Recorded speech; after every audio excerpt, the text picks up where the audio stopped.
This program has been made possible in part by the following sponsors.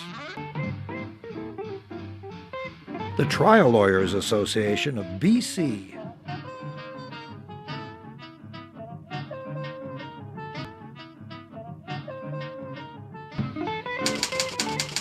The Vancouver Courier newspaper.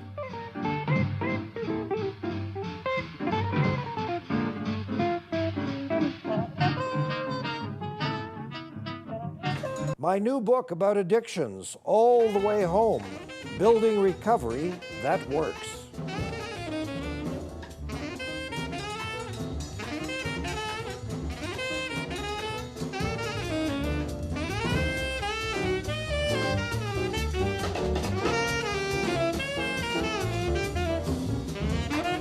What a great time to be a journalist or a blogger or someone who follows Canadian politics. The Mike Duffy and Pamela Wallin affair of padding expense accounts, the Prime Minister himself annoying people on about 12 different fronts at once. Then we have the two would-bes, Trudeau and Mulcair, with their strange pronouncements. And then moving, of course, further west, the big debacle here on the West Coast not too many weeks ago called the election. Now we have a new premier, and she's going to have a little by-election soon. Lots of fun things about that. And a couple of her announcements have already ruffled some feathers. And then what's an Adrian Dix to do? What's an NDP party on the West Coast to do? Let's find out. Gary Mason is the award-winning columnist for the Globe and Mail, and he was our very first guest on this show about 2 years ago. I think about show 86 or 87 ago. Great to see you, Gary. Yes. So right away, the Premier starts off by sort of messing with the truth a little bit by saying, well, I'm choosing this riding for my by-election because I believe in communities, not in bureaucrats. Yeah. I'm sure she had a bunch of different scenarios worked out depending on where she decided to run. We were talking, and I think that the problem is no matter where she decided to run, it was going to be difficult for her to rationalize, difficult in terms of the conversation she was going to have with the person who won that seat and worked their tail off for a month to do it. And poor old Ben Stewart was drew the short straw there, so I feel badly for him. Yeah, falling on his own sword. Really, really, really sad. Okay, and then she makes this ill-timed. The optics are really bad. We're charging $25 for wheelchair people to have wheelchairs in care homes, and at the same time, she's bumping the salaries of her immediate palace guard by 18%. Yeah, looks horrible. Does look horrible. The optics are terrible. But isn't it more than optics, really? Well, I mean, the thing is, there's, no matter when a politician raises salaries, either their own or people around them, it is never good. People get angry about it because they all get paid pretty good money. But at the same time, there is an argument, I think, to be made that, you have to pay good money to attract good people to these positions. I mean, I do believe that. Yes, that's true. And when you compare, I mean, when I look at this issue, David, I don't get as angry about paying the chief of staff $230,000 because that's a lot of responsibility. This is a huge province. There's $44 billion budget. There's a lot on the line there. I get more upset about people in HR at BC Ferries who are pulling in $700,000 and $800,000 a year. Why aren't more people angry about that? And this is really chicken feed compared to that. So I think there's a reason to be mad at public sector salaries, but this isn't the group. Yeah, but and then in the context of everybody else, so many people in BC struggling to make ends meet. I think that's... Well, absolutely. And that's why a politician, it's never an easy thing for them to give themselves raises or anybody else because it is such an expensive province and there are so many people struggling. So it's never good, never looks good. Now, speaking of struggles, you had the privilege of sitting down, the fun of sitting down with Adrian Dix immediately after the election, and you said he was just flabbergasted. He looked almost depressed. There was a slump to his shoulders, and so on. Let's talk about him and the party itself. Yeah, it was interesting, David, because I mean this was about 3 or 4 days after the election.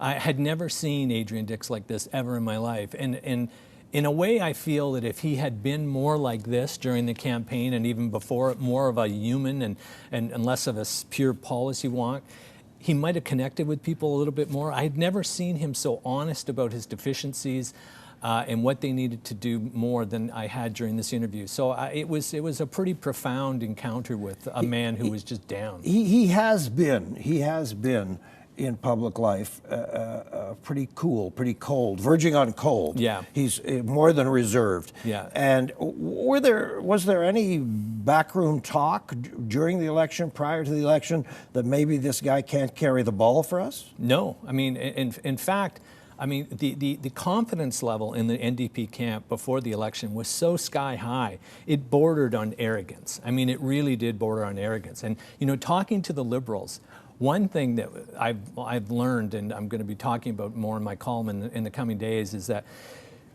when Dix went into Clark's riding of Vancouver Point Grey the day before the election kicked off, that really ticked the Liberals off, because they thought that was really disrespectful. Clark hadn't even gone to Government House to, you know, kick off the election, and yet they were going in there to send the signal to the Liberals, we're going to take your seat. So this ticked off the Liberals. And then, of course, they had this candidate bomb, you know, the bad candidate up in Kelowna Mission who had made these comments. They were sitting on this information. Their plan was not to dump it on the first day of the campaign, but when Dix did that, they said, okay, well, we're going to get you, and we're going to set the tone of the campaign right now. So there was an arrogance to the NDP campaign that really continued until about the last week to 10 days. And then I think it dawned on them, wait a minute, we might be in trouble here. Perhaps unfair question, because this isn't your role in life, but now, if you were the president of the NDP, now what do? If you were talking to the collected, sagging masses who are so down, how do you get this back up again? Does he have to go? Well, I think you have to ask yourself, does this guy, Adrian Dix, does he have what it takes to defeat Christie Clark? Because now we've all seen what a campaigner she is, right? Absolutely. She does, you know, you can question, you know, her governing style and some of the policy decisions, but when it comes to a campaign, she's one of the top in the country in campaigning. So, I mean, would he even stand a chance against her next time, even if they ran a more aggressive campaign? I think you have to ask yourself that question, and I'm not sure he does. Well, I said this on this program before. I've known Christie for years. Interesting, nice, smart. In my opinion, she's 2,000% a campaigner. She's a great campaigner. She loves the fight. She loves the fight. I don't think she's a particularly great governor. I'm not sure that she's great at running things, or that she's even that interested. But I know that her blood starts going when the gun is fired. She loves that. So no, I don't think he can take her. No. So the question is, find someone who could win the election. But who is that? I have no idea. There is no obvious candidate for, right now. There for is the not. NDP. But the other problem that they have, David, is you know, how do they overcome this? And this is really almost a bigger problem for the NDP. This is endemic. I know what you're going to say. This is, you know, how do they overcome their perception that they're not to be trusted with the economy? Because really, that's what this election came down to. The Liberals convinced the public once again, do not trust these guys because you're going to be out of a job. They're against jobs. You know, the whole Kinder Morgan fiasco, which was a disaster. Even though Kinder Morgan had a problem just yesterday or today. The small spill they had. But no, I mean, there's a lot of questions that they need to ask themselves. Okay. Let's leave them somewhat in peace and move east. One of your recent columns played right into our hand, and that was how absolutely horrified the West is with young Trudeau, as if it weren't bad enough, who he is in general. But he walked right into it. You know, he puts his foot right into the muck, and he says, hey, let's keep Quebec, and who cares about Alberta and the West? We're talking about the Senate. Right, Well, you know, as Brad Wall, the Saskatchewan Premier, said to me in an interview recently, it's almost like the Liberals and Trudeau have made this calculation that we're going to win this. If we're going to win this election, we're going to do it without the West, and we need Quebec and Ontario. So he's playing to Quebec hard. I mean, let's face it, to have any hope, he needs to win the battle in Quebec over Thomas Mulcair, right? Yes, of so course. he's made a couple of very provocative statements that have really angered the West, and I think it's set back any hopes that he had of making this a national party. With your finger on the pulse, what percentage of people do you think would be very happy to abolish the Senate? Oh gosh, I mean, in Canada, across the country, Yes, yeah. I would put it probably as high as 70%. I'm Maybe higher. on that. I'm in that group. Yeah. We're close to $100 million a year. Yeah. Huge pensions, and I'd like to know what they do because I haven't been able to see it so far. There was a huge piece in the paper that I have here somewhere in this pile. A young lady named Martin. She's originally from Korea. She's a senator. She's from here. Right. Okay. I don't know what she's done. Yeah. But she's a senator. And she has this sinecure. She has this endless fountain of government money, of taxpayer money, keeping her and her family happy. For what? Yeah. Well, I mean, as you know, the way the Senate's constructed now, there are certain regions of the province that benefit more in terms of the representation that they have in the Senate. Yes. And you think, okay, well, maybe those are regions that would want to keep the Senate. But as you say, for what reason? It's not like they benefit in any way from having more senators in the Senate, because the Senate is useless. It doesn't do anything.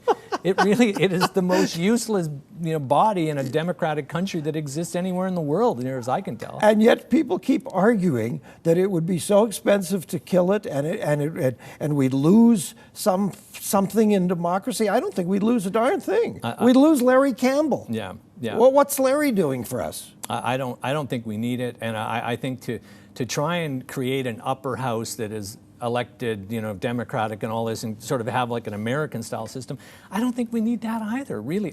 Our country's not big enough. It's not like we're trying to govern 250 million people. We're a very small country. I think we could get by quite well with just the House of Commons. We wouldn't miss a beat if the Senate was gone. Yeah, that's what I think. Okay, let's look at one of his counterparts, and that's Mulcair. A lot of people have, for years, demonized Harper. I haven't. He's not my all-time favorite guy, but I think, he's sort of done an okay, reasonable, bumbly job, But these two guys, I mean, I have zero trust of Trudeau. Yeah. And Mulcair, to me, is another Adrian Dix. He's just, he may be smarter, I don't know. Maybe he's more dynamic, but he just has no royal jelly to me. Yeah. Thomas Mulcair, like Adrian Dix, is a very smart guy. And Yes.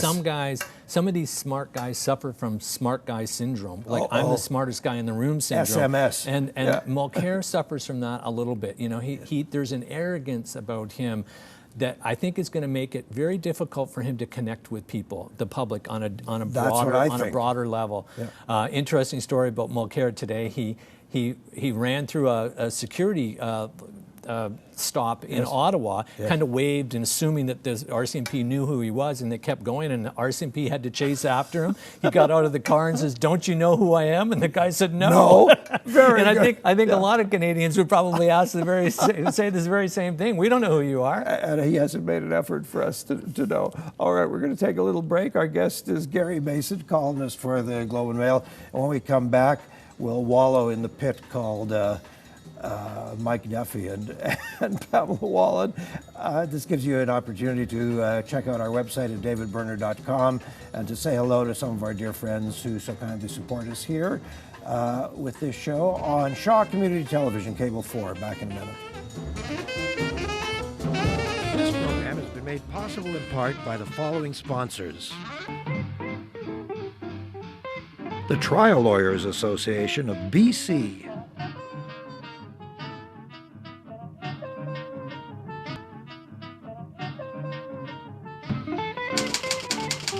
The Vancouver Courier newspaper.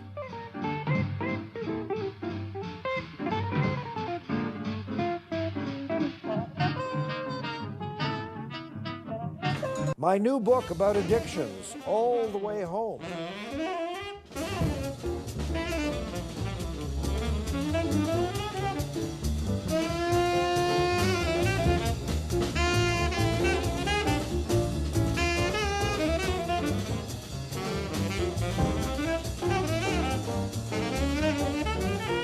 Our guest is Gary Mason, award-winning columnist with the Globe and Mail. We've had some fun talking about the local scene. Now we're talking about the national political scene. Let's stop before we get to Ottawa, stop in the big city, and the mayor.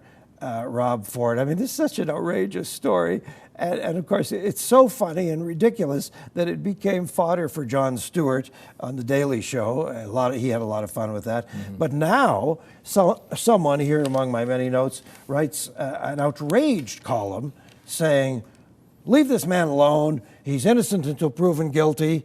Yes, that's true.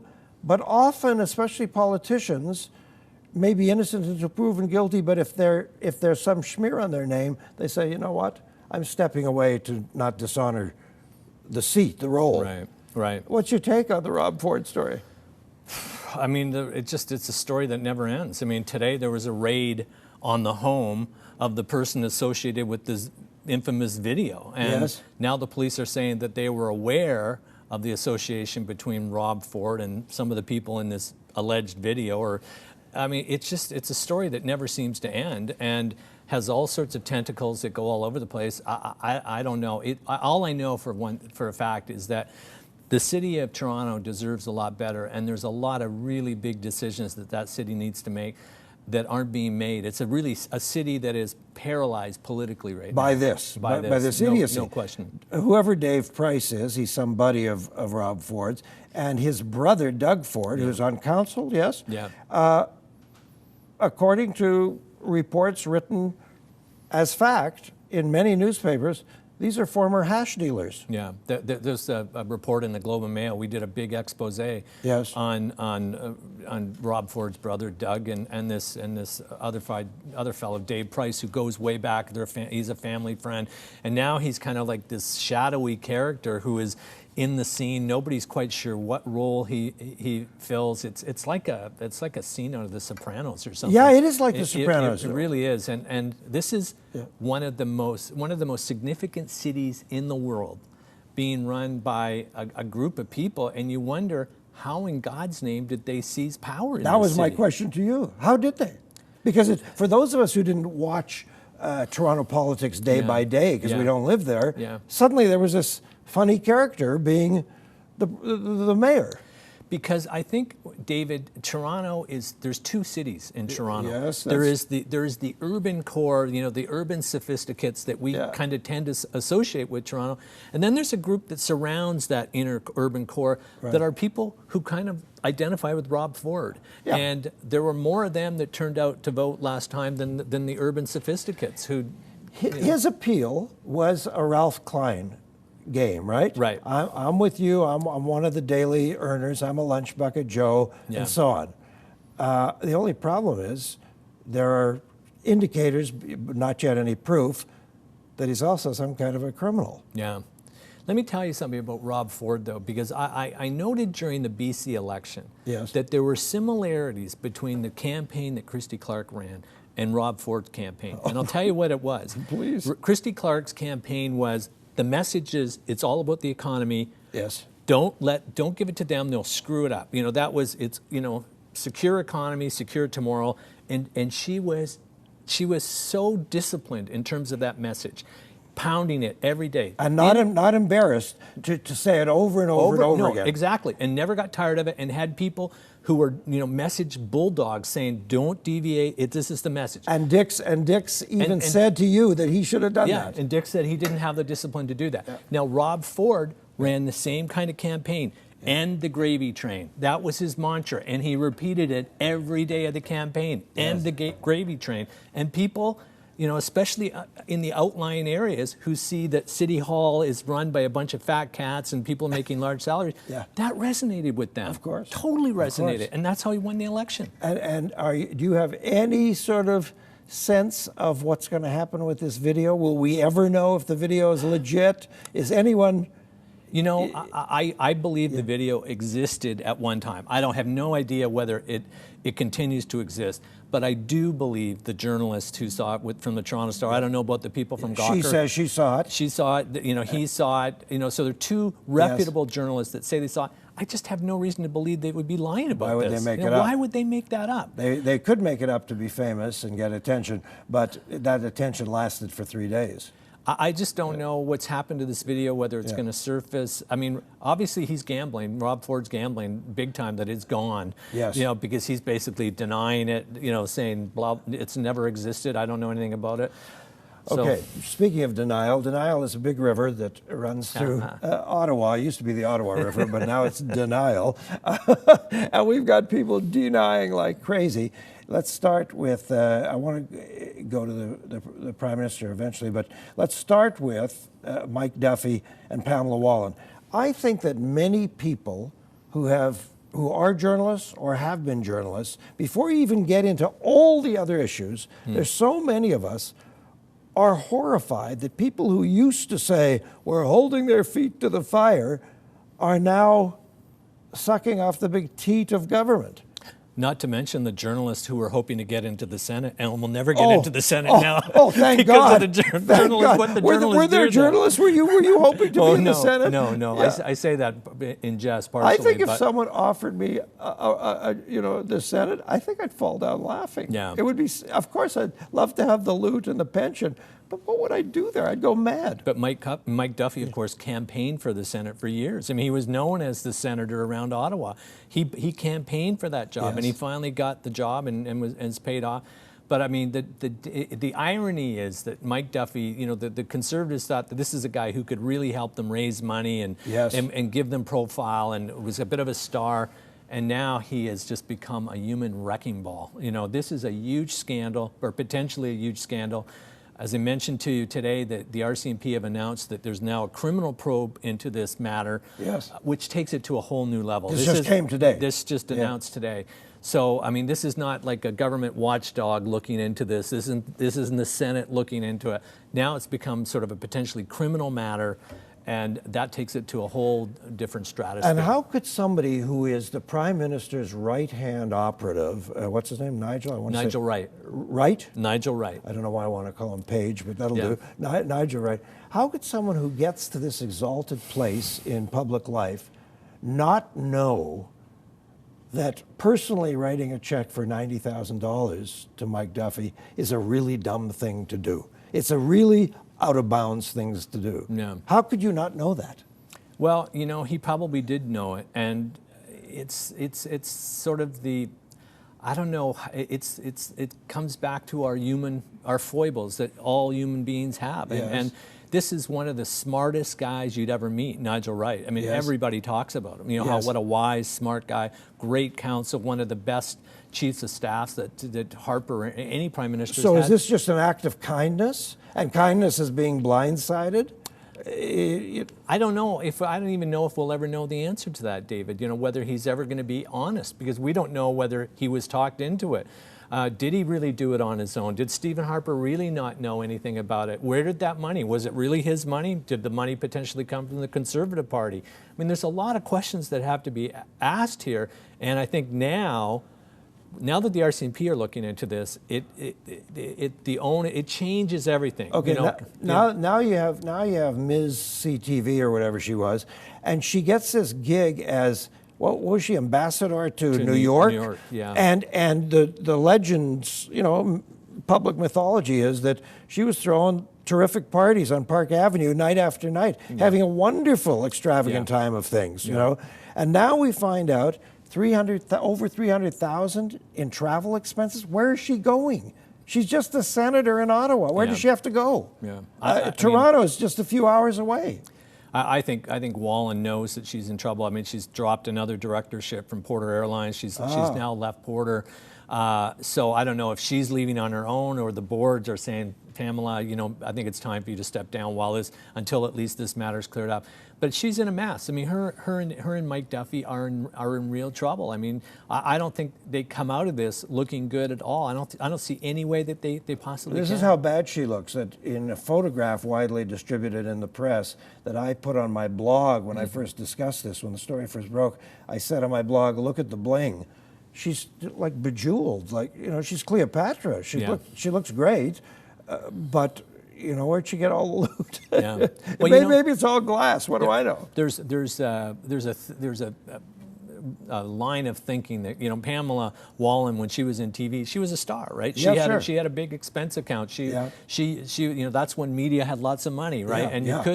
And so she was used to traveling in style and having lunches, and so I don't think she was prepared to give up that lifestyle just because she was in the Senate. So yesterday or the day before, we just have 2 minutes left, Mr. Harper is seen doing imitations and impressions, and his kids are ribbing him, and so he's humanizing himself on YouTube and so on. Is he going to survive all this craziness?